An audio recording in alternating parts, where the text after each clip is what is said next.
Hello everyone, welcome to KGV Telugu. Araku నియోజకవర్గం పూర్తిగా గిరిజనులతో నిండి ఉంటుంది. మత మార్పిళ్లు, ఇతర కారణాల వల్ల ముందుగా కాంగ్రెస్, ఆ తర్వాత వైసీపీ కంచుకొట్టగా మారింది. గత ఎన్నికల్లో తెలుగుదేశం పార్టీ డిపాజిట్ కోల్పోయిన ఏకైక నియోజకవర్గం ఇది. ఇక్కడ కూడా వైసీపీ అభ్యర్థిని మార్చేసింది. టీడీపీ ముందుగానే క్యాండిడేట్ను ప్రకటించింది. ఈ నియోజకవర్గంలో ప్రస్తుత పరిస్థితి ఎలా ఉంది? ఆంధ్ర ఓటిగా పేరున్న అరకు రాజకీయాలు ఈసారి ఆసక్తికరంగా మారాయి. అల్లూరు జిల్లాలో టూరిజం స్పాట్గా అరకుకు దేశవ్యాప్త గుర్తింపు ఉంది. ఆంధ్ర ఒడిశా బోర్డర్లో ఈ సెగ్మెంట్ ఉంది. ఒడిశాలోని కోరాపుట్ జిల్లాతో సరిహద్దులు పంచుకుంటోంది. నియోజకవర్గాల పునర్విభజనలో భాగంగా 2008లో అరకు సెగ్మెంట్ను ఏర్పాటు చేశారు. 2011 జనాభా లెక్కల ప్రకారం ఇక్కడ 94% మంది ఎస్టీ జనాభానే ఉంది. అరకు సెగ్మెంట్కు ఈసారి ఎంపీ గొడ్డేటి మాధవ్ని వైసీపీ ఇన్ఛార్జిగా నియమించింది. సిట్టింగ్ ఎమ్మెల్యే చెట్టి ఫాల్గునకు టికెట్ నిరాకరించినట్లయింది. గత ఎన్నికల్లో ఇండిపెండెంట్గా పోటీ చేసిన దొన్నుదొర సియారి టీడీపీ అభ్యర్థిగా బరిలో దిగడం ఖాయమైంది. అరకు కదల్రా సభలో చంద్రబాబు దొన్నుదొర పేరును అధికారికంగా ప్రకటించేశారు. 2019 ఏపీ అసెంబ్లీ ఎన్నికల్లో అరకు నియోజకవర్గంలో వైసీపీ నుంచి చెట్టి ఫాల్గున పోటీ చేశారు. సమీప ప్రత్యర్థైన టీడీపీ ఏమాత్రం పోటీ ఇవ్వలేకపోయింది. కేవలం 13% ఓట్లతోనే సరిపెట్టుకున్నారు.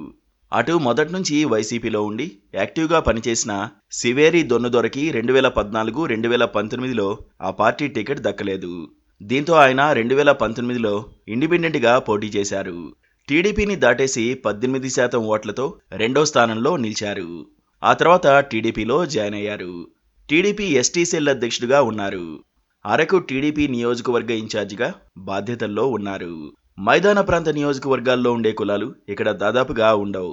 94% ఎస్టీ వర్గాలు కావడంతో అందులోనే ఉపవర్గాలతో ఒకరికొకరు పోటీ పడుతుంటారు. అరకు నియోజకవర్గంలో కొండదొర సామాజిక వర్గం 36%తో డామినెంట్గా ఉంది. అలాగే బగత సామాజిక వర్గం ప్రజలు తర్వాతి స్థానంలో ఉంటారు.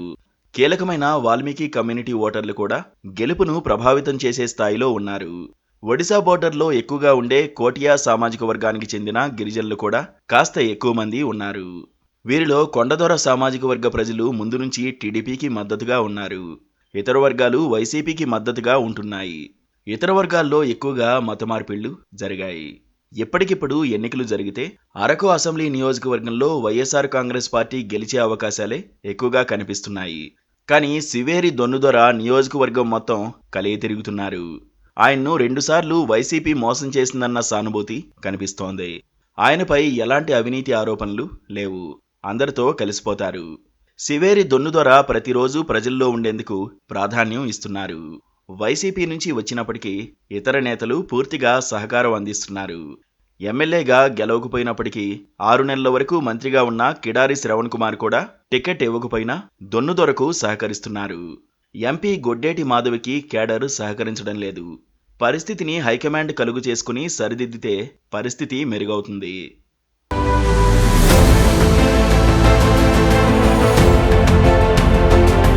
అరకులో కూడా వైసీపీకి గడ్డు పరిస్థితి ఎదురైతే ఇక రాష్ట్రం మొత్తం మీద వైసీపీ పరిస్థితి ఘోరంగా ఉన్నట్లే. ఇక్కడ కూడా అభ్యర్థిపై వ్యతిరేకత ఉందన్న కారణంతో మార్చటం వల్ల వైసీపీ సెంటిమెంట్ దెబ్బతింటోంది. ఎన్నికల సమయానికి ఏమైనా జరగవచ్చని చెబుతున్నారు.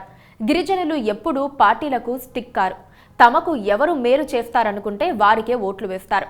కానీ వారిని ఆకట్టుకునే విషయంలో వైసీపీ ఎప్పుడూ ముందుంటోంది.